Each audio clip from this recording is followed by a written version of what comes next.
Welcome to the Sci-Fi Story. Here you find the best HFY story written by human. Listen the story. If you like it, subscribe the channel. The sun dipped below the horizon of Zyria, casting the alien city in a mesmerizing glow of violet and gold. This wasn't Earth, and yet it had its own chaotic beauty, the spires of crystalline towers shimmered like prisms refracting light into dazzling rainbows for Kaylee. A human stranded on this foreign world, the breathtaking view was the only solace in a day that had gone sideways. Kale had come to Zyria by accident, a wormhole, a freak accident, or maybe just fate. He still wasn't sure which. One moment he was a humble cargo pilot, struggling to make ends meet. The next, he was on an alien planet fighting for survival against creatures he couldn't name. Months of hardship had hardened him, but he never expected to be dragged into a political power play between the elite of this strange society. The Zyans weren't like humans. They were taller, their skin shimmered with faint bioluminescent patterns, and their voices resonated with a musical quality. Despite their advanced technology, their culture was steeped in archaic traditions, one of which Kale was about to discover the hard way. Kale stood in the grand arena of Zyria, his heart pounding in his chest. The arena was a sprawling circular amphitheater, filled with thousands of spectators. Their chants reverberated in the air, an otherworldly symphony of anticipation and bloodlust. Opposite him stood Lord Drassic, one of the wealthiest and most powerful figures on Zyria. His armor gleamed in the dim light, a mix of ornate gold and plasma blue, his weapon a staff that crackled with lethal energy. "You dare insult me, human?" Dark's voice boomed, his tone dripping with contempt. "By Zyrian law, you must face me in combat to settle this grievance, or are you too cowardly to stand against a true warrior?" Kale hadn't even meant to offend Dirk. A simple misunderstanding in a crowded market had spiraled out of control. The alien lord had taken offense at Kale's refusal to bow, a gesture Kale hadn't even realized was customary. Before he knew it, he was dragged before the tribunal and forced into this duel. The stakes couldn't be higher. "You don't have to do this," a voice called from the sidelines. Kale glanced over and saw Raya, a Zyrian woman who had befriended him shortly after his arrival. Her bioluminescent patterns pulsed with worry, her wide eyes pleading. Kale tightened his grip on the alien sword he'd been given. "I don't think I have a choice," he muttered under his breath. The signal to begin blared, a deep, resonant tone that echoed across the arena. Dirk wasted no time. He lunged forward with surprising speed, his staff arcing toward Kale like a bolt of lightning. Kale barely managed to dodge, rolling to the side and raising his blade defensively. The crowd roared as the two clashed, metal meeting energy in a dazzling display of sparks. Kale's human reflexes were his only advantage, while Dirk was stronger and more experienced. Kale's unpredictable ICT ability kept him in the fight. "You should have stayed in the shadows where you belong, human," Dirk sneered, his staff glowing brighter with each attack. Kale didn't respond. His mind raced, searching for an opening. He noticed Dark's overconfidence, the way he left his left flank exposed during wide swings. Summoning all his courage, Kale fed a stumble, drawing Dasik in for what the alien thought would be a finishing blow. As Dark raised his staff high, Kale moved in one fluid motion. He sidestepped and plunged his blade into Dark's exposed side. The alien lord let out a guttural cry, his staff falling from his grasp. The arena fell silent for a heartbeat before erupting in deafening cheers and gasps. Kale stepped back, breathing heavily. He hadn't wanted to kill Dirk, but the laws of this world were merciless. The Zorthian prized honor above all else, and mercy wasn't part of their code. Dirk collapsed, his bioluminescent patterns dimming as his life ebbed away. Kale barely had time to process what had happened before two figures emerged from the shadows. They were women, their elegance and beauty unlike anything Kale had seen. Their shimmering patterns glowed with a soft radiance, their eyes sharp and calculating. "You've defeated Dirk," one of them said, her voice melodic but cold by Zyrian tradition. "You are now bound to his responsibilities." "What responsibilities?" Kale asked, his voice hoarse. The second woman stepped closer, her gaze piercing. "Us, we are his wives, and now we are yours." Kale's stomach dropped. The crowd erupted once more, their chant a mixture of approval and scandal. Ria's face was a mask of shock, her glowing patterns flashing erratically. Kale opened his mouth to protest, But the two women were already moving toward him, their expressions unreadable. One placed a delicate hand on his arm, her touch cool against his skin. "We will explain everything," she said softly, though there was an edge to her tone that made Cale uneasy. Cale looked around the arena, the weight of 1,000 alien eyes upon him. Whatever had just happened, his life had taken a turn he never could have imagined. As the arena's lights dimmed and the crowd began to disperse, Cale followed the two women into the unknown, his heart pounding with a mix of fear, confusion, and a strange, inexplicable curiosity. Cale followed the two women through the towering halls of Dirk's estate. The building was a marvel of alien craftsmanship, its walls carved from luminescent stone that pulsed with a rhythmic glow, as if the entire structure was alive. Ornate arches stretched high above their surfaces, adorned with swirling patterns that seemed to shift and move. When Cale wasn't looking directly at them, he felt out of place here, a mere human surrounded by the grandeur of a world he barely understood. His companions, Dirk's former wives, walked a step ahead of him, their movements graceful and deliberate. Cale couldn't shake the feeling that every step they took carried an unspoken purpose. The taller of the two women finally broke the silence. "My name is Lyra," she said, her tone steady but cool. "This is Myra. We were bonded to Lord Dirk. But by the customs of our people, his defeat has transferred those bonds to you." Cale rubbed the back of his neck, unsure how to respond. "Look, I didn't ask for this. I didn't even want to fight him. Can't we, I don't know, undo this?" Somehow Lyra stopped abruptly and turned to face him, her glowing eyes narrowing. "Do you think our traditions are so easily dismissed? Human, the bonds are sacred to reject them would be a grave insult." Cale held up his hands defensively. Okay. I didn't mean any disrespect. I just don't know how any of this works." Myra, the quieter of the two, placed a hand on Lyra's arm, her expression softer. "He's not Scythian, Lyra. He doesn't understand our ways. Perhaps we should explain." Lyra sighed, her glowing patterns dimming slightly, a sign of reluctant agreement. She gestured for Cale to follow as they continued through the estate. They led him to a chamber that was both grand and strangely intimate. A circular table hovered a few feet off the ground, surrounded by cushions that shimmered like liquid silver. The walls were covered in intricate murals depicting scenes of battle, unity, and the complex hierarchies of Xyrian society. "Sit." Lyra instructed. Cale lowered himself onto one of the cushions, his unease growing by the second. Lyra and Myra took their places across from him, their expressions unreadable. "In our society," Lyra began, "power is not merely held by individuals, but shared within bonds. A bonded pair, or in our case, trio, carries both privileges and responsibilities. Dirk was one of the most powerful figures on Xyria. His defeat has placed that power and its obligations upon you." Cale frowned.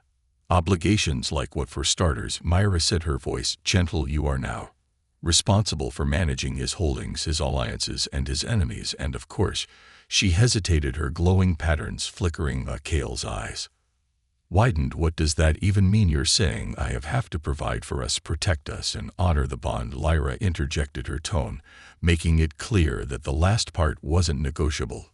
Cale leaned back, his mind racing. This was too much. He'd spent months scraping by on this alien world, fighting to survive, and now he was being thrust into a role he neither wanted nor understood.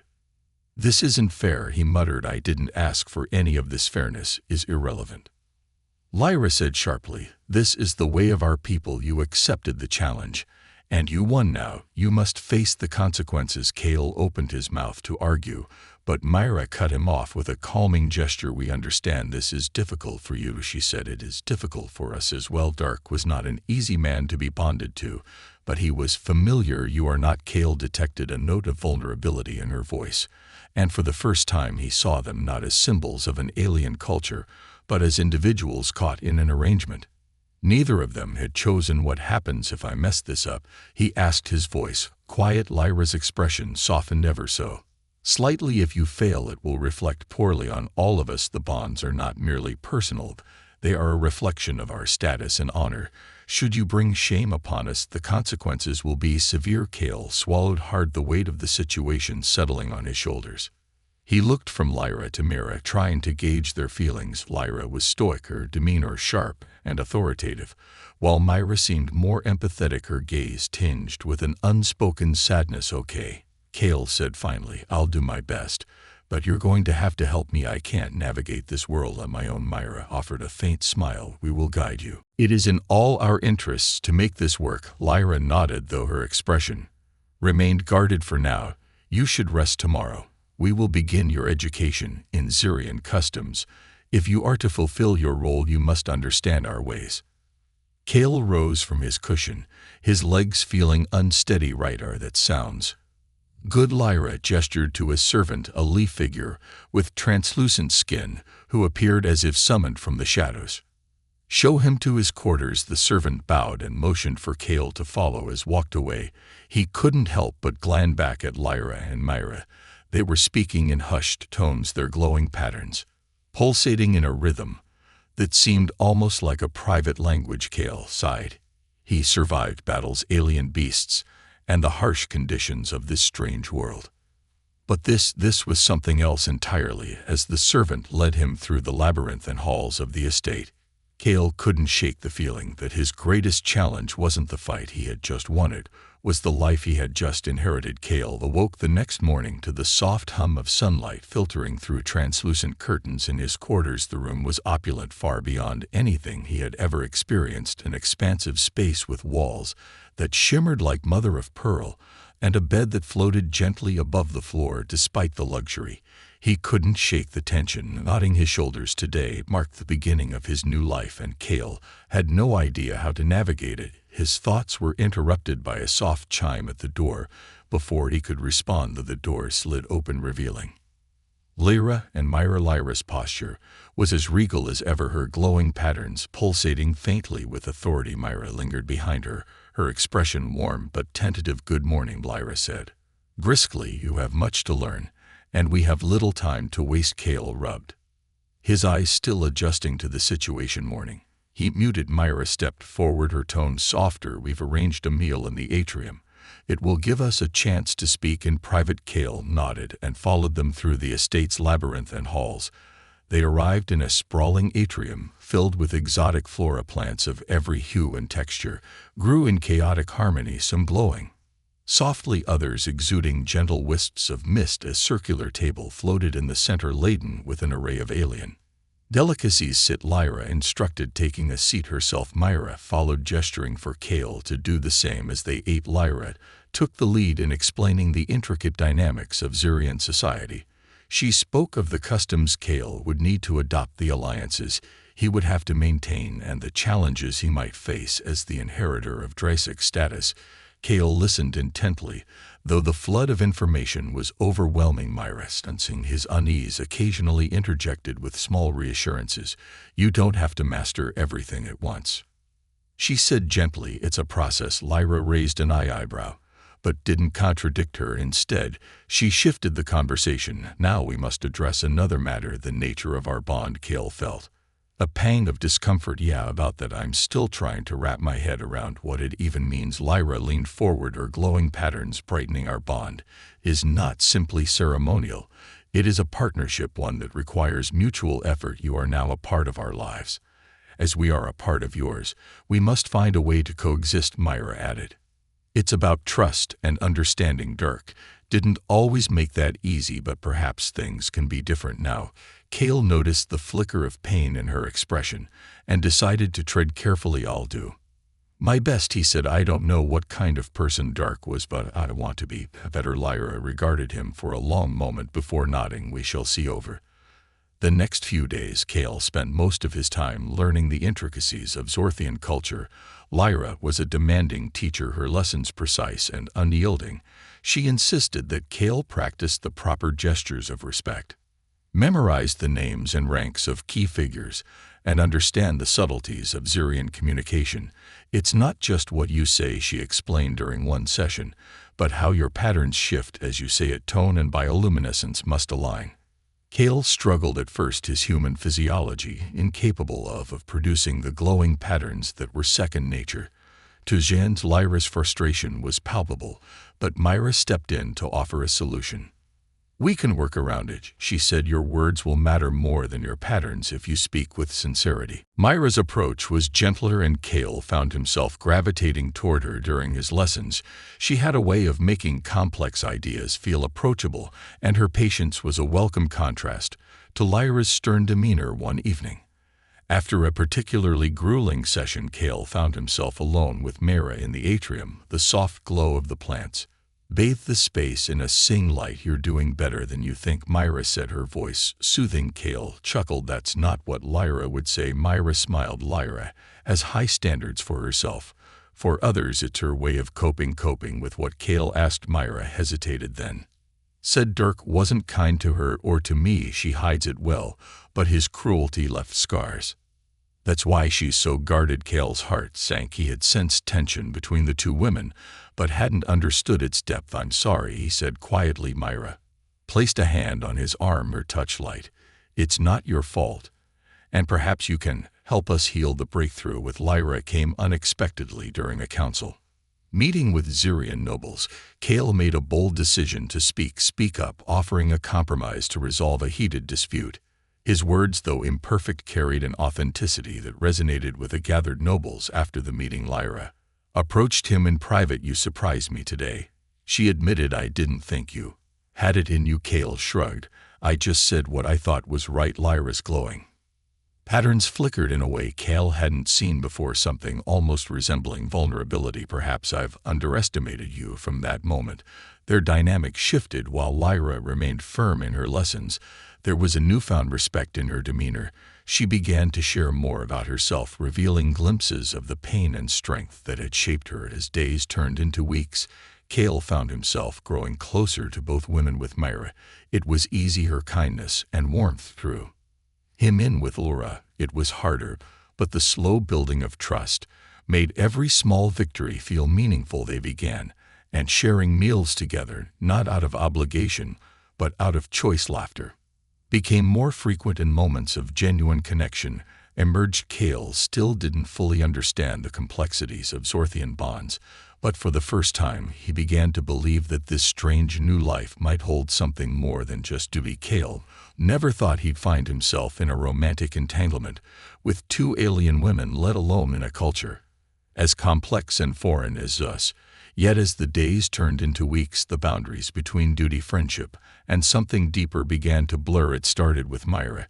She had an effortless way of making him feel at ease, her gentle nature contrasting with the sharp edges of his new reality. One evening, as they walked through the estate's luminescent gardens, the conversation drifted toward their shared experiences of displacement. "You must miss your home," Myra said, her glowing patterns dimming slightly in empathy. Cale nodded, the weight of her words settling in his chest. "Yeah, I miss the little things, earthy smells after the rain, the feel of sand under my feet, the hum of machines. But it's more than that. I miss belonging somewhere." Myra stopped walking and turned to face him, her gaze soft. "Perhaps you can find a sense of belonging here with us." Cale searched her expression for any hint of insincerity, but found none. There was a quiet intensity in her eyes, a vulnerability that pulled at something deep inside him. Before he could respond, Myra stepped closer, her bioluminescent patterns shifting in a slow, mesmerizing rhythm. It was a Zorthian gesture of trust and openness, one Cale had learned about during Lyra's lessons. Without thinking, he reached out and gently touched her hand. "I'd like that," he said softly. Their connection deepened over the following days. Myra's presence became a constant source of comfort, her kindness a balm for Cale's frayed nerves. They spent long hours talking, sharing stories, and learning about each other's world. With Lyra, things were different. Her strength and independence were daunting, but Cale couldn't deny the growing tension between them. It wasn't just her beauty, though her sharp features and glowing patterns were undeniably captivating. It was the way she challenged him, pushing him to be better, to rise to the expectations placed upon him. Their relationship took a surprising turn one evening during a sparring session. Lyra had insisted that Cale learn to defend himself better, pointing out that his survival in the arena had been more luck than skill. "You rely too much on instinct," she said, circling him with a wooden staff. "That will only get you so far." Cale blocked her first strike, but her movements were fluid, calculated. Within seconds, she had disarmed him and pinned him to the ground. "See," she said, her tone sharp but not unkind. "You're predictable." Cale smirked. "Despite the situation, you've made that pretty clear." For a moment they locked eyes, the space between them charged with an unspoken energy. Lyra's patterns flickered in an erratic rhythm, betraying a hint of emotion she usually kept hidden. "You're not as weak as I thought," she murmured, her voice softer. Now Cale raised an eyebrow. Was that a compliment? Lyra rolled her eyes, but didn't move away. "Don't let it go to your head." That moment marked a shift between them. Lyra began to let her guard down, if only slightly. Their sparring sessions grew more personal, filled with playful banter that often left Cale grinning despite the bruises. The real breakthrough came during a formal gathering at the estate. Nobles from across Syria had come to solidify alliances and assess Cale's capabilities as Dirk's successor. Cale, overwhelmed by the sheer magnitude of the event, felt a wave of panic rising. He had learned the customs, but the pressure of performing in front of such a prestigious crowd was daunting. Sensing his unease, Myra stepped to his side, her presence grounding him. "You're not alone in this," she whispered, her glowing patterns radiating calm. Lyra, who had been speaking with a group of nobles, noticed Cale's discomfort and joined him as well. "Stand tall," she said firmly. "They're here to see strength. Show them you're worthy of their respect." With both women at his side, Cale found the courage to address the gathering. His speech was simple but heartfelt, and while he stumbled over a few phrases, the authenticity of his words resonated with the audience. Later that evening, after the guests had departed, Cale found himself alone with Lyra and Myra in the estate's central chamber. "You did well," Lyra said, her tone uncharacteristically warm. "Thanks to both of you," Cale replied. Lyra's expression softened, and for the first time, she allowed herself a genuine smile. Myra, sitting beside him, reached for his hand, intertwining her fingers with his. In that moment, the distance between them seemed to vanish. Cale felt the weight of their bond, not as a burden, but as something profound and transformative. The intimacy between them grew gradually. Myra was the first to express her feelings openly, her gentle confession during one of their evening walks, leaving Cale both humbled and elated. "I care for you, Cale," she said, her voice barely above a whisper, "not because of the bond, but because of who you are." Cale took her hand, his heart racing. "I care for you too, Myra." With Lyra, it was more complicated. Her walls were high, her trust hard-earned. But as the weeks passed, Cale began to see the vulnerability beneath her strong exterior. One night, as they sat together on the balcony overlooking the city, Lyra broke her silence. "You've surprised me, Cale. I didn't think I could feel this way again." Cale turned to her, his expression earnest. "You're not alone, Lyra. I'm here for both of you." Her glowing patterns flickered, the light catching in her eyes. Without another word, she leaned in, their lips meeting in a kiss that was both fierce and tender. The three of them found a rhythm, their relationships intertwining in ways that felt natural despite the strangeness of their circumstances. They laughed together, argued, and shared moments of quiet intimacy that strengthened their bond. For Cale, what began as a reluctant obligation had transformed into something far greater. In the midst of an alien world, he had found connection, purpose, and love. Life on Syria was never meant to be simple. As Cale's relationship with Lyra and Myra deepened, so did the challenges of navigating the complex social, political, and cultural terrain of this alien world. Despite the growing bond between the three of them, external forces threatened to tear them apart. The nobles of Syria were an unforgiving group, their allegiances shifting as fluidly as their glowing patterns. Though Cale had impressed some with his authenticity during the formal gathering, others viewed him as an outsider unworthy of the position he had inherited. "You're still human," one noble remarked during a council meeting. "What do you know of our traditions, our struggles?" Cale clenched his jaw, keeping his anger in check. Lyra, seated beside him, leaned forward with a steely glare. "Cale is adapting faster than you think," she said sharply. "Perhaps it is you who should learn to see beyond appearances." The noble patterns flickered in irritation, but said nothing more. Cale was grateful for Lyra's defense, but he knew that respect in Syria was earned through action, not words. The council's skepticism reached a peak when a rival faction accused Cale of being a pretender unfit to hold Dirk's title. They challenged him to a trial, a grueling test of skill, intelligence, and endurance that would determine his worthiness. Lyra and Myra protested, but Cale knew he couldn't refuse. His acceptance of the trial would either solidify his place in Xyrian society or end in disgrace. The trial was held in the depths of a sacred arena, an ancient structure carved into the cliffs overlooking a churning sea.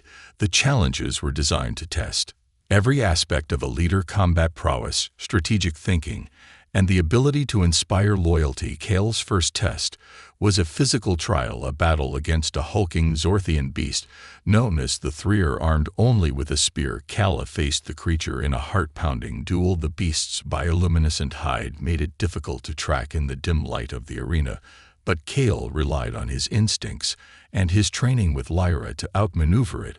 A well-timed strike to its vulnerable underside brought the creature down, earning him a reluctant nod of approval from the watching nobles. The second test was a puzzle requiring Cale to navigate a labyrinth filled with shifting walls and hidden traps. Myra's lessons on Xyrian logic and strategy proved invaluable as Cale deciphered the maze patterns and escaped just before the walls closed. In the final test was the hardest. A council of nobles presented Cale with a moral dilemma involving two feuding clans. The wrong decision could spark a war. Cale drew on his growing understanding of Xyrian values and his own sense of justice to propose a solution that satisfied both parties, earning a rare murmur of admiration from his skeptics. When the trial concluded, Cale stood bloodied and exhausted but victorious. The nobles, though reluctant, were forced to acknowledge his worth. While the trial solidified Cale's position, it also introduced new challenges in his relationships with Lyra and Myra. The pressure of proving himself took a toll, leaving Cale emotionally drained and at times distant. "You're shutting us out," Myra said one evening, her voice filled with concern. "You don't have to carry this burden alone," Cale sighed, running a hand through his hair. "I'm trying to protect both of you. If I fail, it's not just my reputation at stake, it's yours too." Lyra crossed her arms, her expression unreadable. "We chose to stand with you, Cale. Don't make the mistake of thinking you have to fight every battle alone." Their words forced Cale to confront his own fears. He realized that in trying to shield Lyra and Myra, he was pushing them away. As if the political struggles weren't enough, an external threat emerged in the form of the VOR, a militant faction seeking to overthrow Xyrian leadership. The VOR viewed Cale as a symbol of weakness and targeted him specifically, launching a series of attacks on the estate. During one such attack, Cale and Myra found themselves cornered in the gardens. Myra's glowing patterns flared in warning as a group of VOR soldiers closed in. "Stay behind me," Cale said, gripping a weapon he barely knew how to use. Myra shook her head. "I'm not helpless, Cale." Together they'd fought off the attackers, their movements surprisingly in sync. When reinforcements arrived, Cale realized just how much he relied on Myra, not just for support, but as an equal partner. Lyra, meanwhile, took charge of the estate's defenses, her commanding presence rallying the household staff and guards. The experience reinforced Cale's respect for her strength and leadership. After the attack, Cale, Lyra, and Myra gathered in the central chamber to assess the damage. The estate had survived, but the tension was palpable. "We can't keep reacting like this," Lyra said, her voice firm. "We need to take the fight to them." Cale nodded. "Agreed, but we need a plan, one that doesn't put more lives at risk." Myra placed hand on his arm. "Whatever we decide, we'll face it together." The three of them shared a moment of quiet solidarity. Despite the challenges, their bond had grown stronger, forged in the crucible of adversity. The challenges Cale faced in the alien world tested not only his resolve, but also the strength of his relationships with Lyra and Myra. Together, they had weathered political intrigue, physical trials, and external threats, emerging stronger and more united. But Cale knew the road ahead would only grow more treacherous as new enemies and deeper conspiracies loomed. He vowed to protect the people who had become his family, no matter the cost. As the days turned into weeks, Cale found himself drawn deeper into the lives of Lyra and Myra. The initial awkwardness of their arrangement had given way to a profound connection that went beyond obligation. Their shared experiences, moments of triumph, struggle, and quiet vulnerability were an unbreakable bond between them. One evening, Cale found himself in the garden with Mara the air thick with a scent of alien blossoms that glowed faintly in the moonlight. She sat cross-legged beside a small pool, her bioluminescent patterns shimmering in soft rhythmic pulses. "Your world must be so different," she said, trailing her fingers through the water. "It is," Cale replied, sitting beside her. "But not as much as you'd think. We have gardens too, though none like this. And there's something universal about staring at a night sky, wondering where you fit in." Myra tilted her head, her glowing eyes reflecting the starlight. "Do you feel like you found your place here?" Cale hesitated, unsure how to answer. "I'm starting to," he said at last. "It's not easy, but having you and Lyra, it makes all of this feel less overwhelming." Myra smiled, her glow intensifying slightly, a sign of joy. She leaned closer, resting her head on his shoulder. "You're not alone, Cale. We're here for you no matter what." The intimacy of the moment took Cale by surprise, but he didn't pull away. Instead, he wrapped an arm around her, feeling a sense of peace that had eluded him since his arrival in Zyria later. That night, as he sat in his quarters, his thoughts drifted to Lyra, while Myra's openness had made it easier to connect with her. Lyra remained a mystery. She was strong, confident, and fiercely independent, but there was a guardedness to her that Cale couldn't quite penetrate. His opportunity came the following day during a training session. Lyra had insisted on maintaining their combat practice, arguing that Cale couldn't afford to grow complacent. "You're still too slow," she said, disarming him for the third time in as many minutes. Cale picked himself up, panting. "You make it look easy because I've trained my whole life," she replied, tossing him his weapon. "You've had weeks.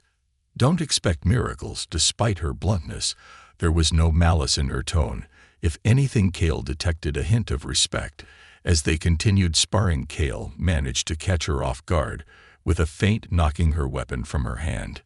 He expected her to be annoyed, but instead she smiled, a rare, genuine expression that softened her sharp features. "Not bad," she said, retrieving her weapon. "Coming from you, I'll take that as high praise," Cale replied with a grin. Lyra's smile faded, slightly replaced by a contemplative look. "You've changed since you first arrived. You're stronger now, more sure of yourself." "Because I've had good teachers," Cale said, meeting her gaze for a moment. Neither of them spoke. The air between them was charged with an unspoken tension, one that had been building for weeks. Finally, Lyra broke the silence. "You've surprised me, Cale," she admitted. "I didn't think I'd ever trust anyone again." Not after. She trailed off, her glowing patterns dimming. Cale stepped closer, his voice gentle. "You don't have to carry it alone, Lyra. Whatever it is, I'm here." Lyra looked at him, her expression unreadable. Then, with a suddenness that caught Cale off guard, she reached up and kissed him. It was a fierce, almost desperate gesture, as if she were trying to break through the walls she had built around herself. When they pulled apart, Lyra looked away, her cheeks flushed. "Don't read too much into that," she muttered. Cale smiled softly too.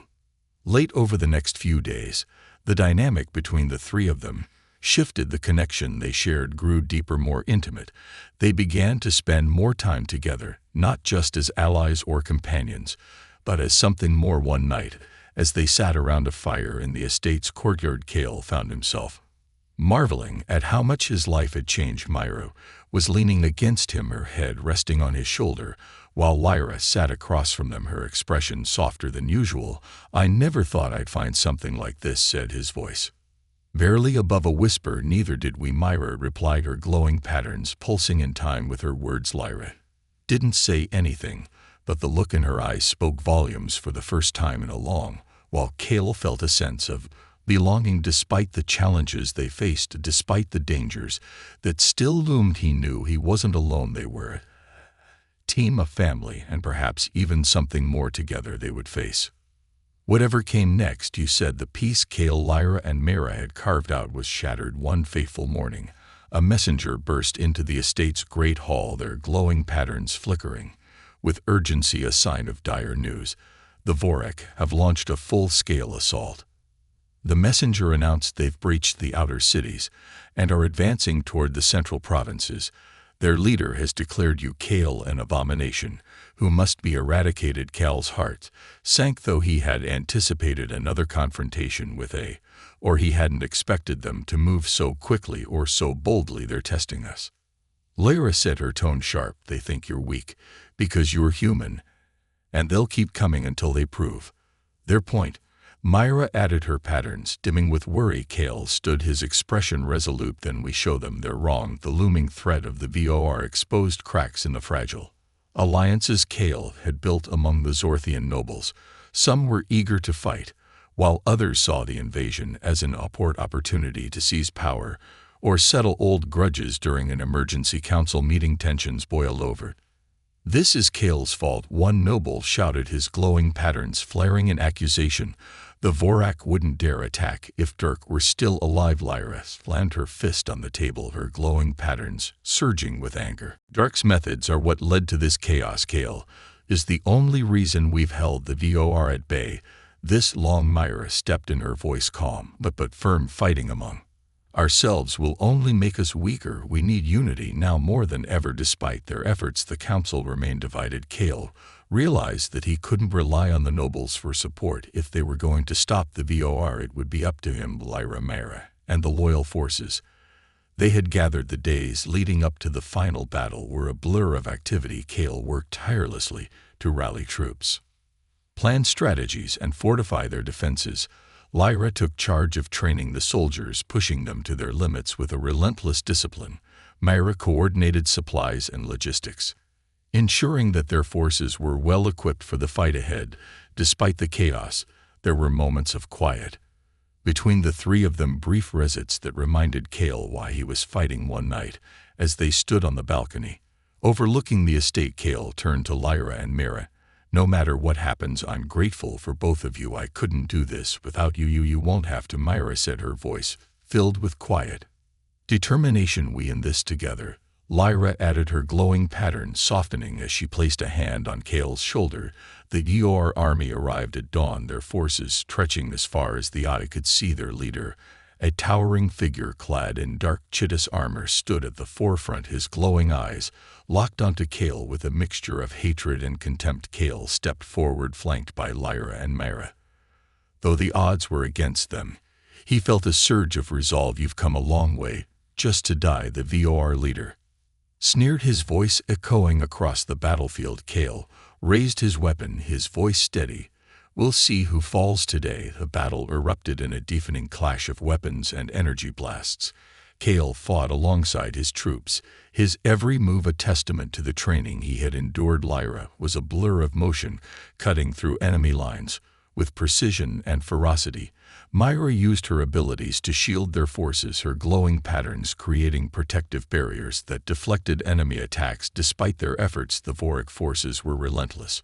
For every enemy they cut down, more seemed to take their place. Cale's heart sank as he saw his troops beginning to falter as the battle raged on. Cale realized that conventional tactics wouldn't be enough. He turned to Lyra and Myra, his expression grim. "We need to take out their leader," he said. "If we can break their chain of command, the rest might fall apart." Lyra nodded, her jaw set. "It's risky, but it's our best shot." Myra hesitated, her glowing patterns flickering with worry. "Cale, if something happens to you." "Nothing's going to happen," Cale said firmly. "We end this together."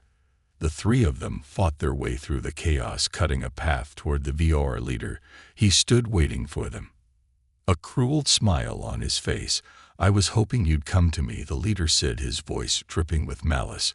"Now I can finish what Dirk never could." The ensuing battle was brutal. The VOR leader was a formidable opponent, his strength and speed unmatched. Cale fought with everything he had, but it quickly became clear that he was outmatched. Just as the VOR leader was about to deliver a killing blow, Myra threw herself in front of Cale, using her abilities to shield him. The force of the attack shattered her barrier, sending her sprawling to the ground. "Nope," shouted, his voice breaking.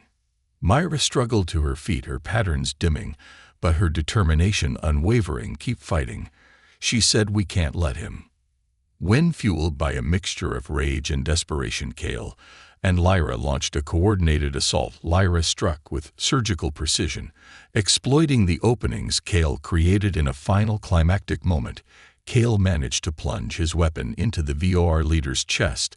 The battlefield fell silent as the towering figure collapsed, his glowing eyes dimming to nothingness. The remaining Vorak forces, leaderless and demoralized, began to retreat. A cheer rose from Cale's troops as they realized the battle was won. Cale knelt beside Myra, his hands trembling as he checked her injuries. She smiled weakly, her patterns flickering faintly. "I told you we'd face it together," she said, her voice barely audible. "You're going to be okay," Cale said, his voice thick with emotion. Lyra joined them, her expression uncharacteristically soft. "We'll get her back to the estate. She's stronger than she looks." As the sun rose over the battlefield, Cale felt a mixture of relief and sorrow. They had won, but the cost of victory was a heavy one. Together, Cale, Lyra, and Myra began the journey back to the estate, their bond stronger than ever. Though the future remained uncertain, they knew that whatever challenges lay ahead, they would face them as one. The return to the estate was bittersweet. Though the VOR forces had been vanquished and Cale's leadership secured, the scars of battle lingered. Myra's injuries had left her weak, her glowing patterns flickering intermittently as her body fought to heal. Lyra remained steadfast by her side, her protective nature shining through in the quiet moments when she thought no one was watching. Cale too bore the weight of the conflict. Though physically unscathed, his soul carried the burden of the lives lost and the sacrifices made. Yet as he stood on the balcony overlooking the recovering city, he felt something new, a sense of hope. Myra's recovery was slow but steady. Zirian healers worked tirelessly, using their advanced knowledge of energy manipulation to repair the damage to her body and patterns. Cale and Lyra rarely left her side, their presence a constant source of comfort and strength. One evening, as Myra rested in her chambers, she smiled faintly at Cale and Lyra. "You're both hovering like worried parents," she teased, her voice stronger than it had been in weeks. Cale chuckled, the sound lightening the heavy atmosphere. "Can you blame us? You gave us quite a scare." Lyra smirked, though her eyes betrayed her concern. "If you think we're overbearing now, wait until you're fully healed." The three of them shared a laugh, the tension easing for the first time in days. It was in these small, intimate moments that Cale realized just how much they had become a family, not bound by blood, but by something deeper. News of Cal's victory spread quickly, solidifying his position as the new leader of Zyria. The nobles who had once doubted him now approached with deference, their glowing patterns subdued in his presence. Cale accepted their respect with grace, but remained cautious, knowing that trust was not something easily earned. Under Cale's guidance, the rebuilding of Zyria began. He worked closely with Lyra and Myra to create a more inclusive society, one that valued collaboration over competition. Myra's empathetic nature made her a natural mediator, while Lyra's strategic mind proved invaluable in organizing efforts to restore the outer provinces. Together, they became a symbol of unity, a trio that embodied the strength of diversity and cooperation. As the city began to heal, the people of Zyria organized a grand celebration to honor their newfound peace. The event was held in the heart of the capital, where glowing lanterns floated in the air like stars brought down to earth. Music filled the air, and the streets were alive with laughter and joy. Cale, Lyra, and Myra attended the celebration together, their presence met with cheers and admiration for the first time in what felt like forever. Cale allowed himself to relax, letting the warmth of the crowd wash over him. At one point during the evening, Myra pulled him aside, her eyes sparkling with mischief. "Dance with me," she said, holding out her hand. Cale hesitated, glancing at the crowd. "I'm not exactly a dancer." "Neither am I," Myra replied with a grin, "but that's never stopped me before." Laughing, Cale took her hand, and they joined the throng of dancers. Lyra watched from a distance, her expression softening. Eventually, she allowed herself to be dragged into the dance by a group of enthusiastic rearers. For a brief moment, the weight of their responsibilities lifted, leaving only the joy of the present. As the celebration wound down, Cale found himself alone with Lyra and Myra in the gardens. The glow of the LLNS reflected off the tranquil pools, casting the scene in a dreamlike light. "I never thought I'd feel this way again," Lyra said quietly, her gaze fixed on the water. "After everything that happened with Dirk, I thought I'd closed myself off for good." Myra reached out, placing a hand on Lyra's arm. "You're not alone anymore. None of us are." Cale nodded, his voice steady. "We've been through so much together. I don't know what the future holds, but I know I want to face it with both of you." Lyra turned to him, her glowing patterns softening. "You're not the man I expected, Cale. You're better "And I'm glad you're here." The three of them stood in silence, the bond between them unspoken but undeniable. For the first time, Cale felt truly at peace in the weeks that followed. Cale, Lyra, and Myra settled into their roles. As leaders of a new Zyria, their days were filled with challenges, but they faced them together, drawing strength from their action. Cale often reflected on how far he had come from a human warrior thrust into an alien world to a leader who had earned the respect and love of those around him. He knew the road ahead would not be easy, but he also knew he wouldn't walk it alone. As the sun set over the horizon, casting the world in hues of gold and crimson, Cale stood with Lyra and Myra on the balcony of their estate. The city below bustled with life, a testament to their resilience and determination. "We've come a long way," Cale said, his voice filled with quiet pride. "And we have so much more to do," Lyra replied, her tone resolute. Myra smiled, her patterns glowing softly together. Cale looked at them, his heart full. "Together," he agreed. And as the first stars appeared in the sky, Cale knew that this was only the beginning of their story.